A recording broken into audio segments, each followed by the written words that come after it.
Hey there, welcome back to Vital Vibes. Here's off with a new term. Guess what? Diathesis. Diathesis means what? Not a definition. Diathesis, what does it mean in simple language? The word diathesis comes from Greek word diathesis, which means disposition or condition.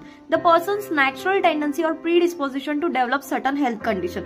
In simple words, diathesis is a tendency or weakness in the body of a person that makes a person more likely to get a certain infection, disease or health problem. It can be due to genetics, lifestyles or past illnesses. What does diathesis mean in Marathi? Let's see. Diathesis म्हणजे काय? Diathesis म्हणजे व्यक्तीच्या शरीराची नैतिक किंवा अनुवांशिक प्रवृत्ती जी काही विशिष्ट आजार होण्याची शक्यता वाढवते. याचा अर्थ काय होतो? काही लोकांचं शरीर काही आजारांना सहज कॅप्चर करण्याची पकडण्याची शक्यता ठेवतं, कारण त्यांच्या शरीराचा प्रकार किंवा अनुवांशिक गुणसूत्र तसं असतं. फॉर एक्झाम्पल, काही लोकांना सहज सर्दी होऊ शकते, काही लोकांना पटकन ॲलर्जी होते. ॲलर्जी होण्याची जास्त शक्यता असते. हे म्हणजे काय?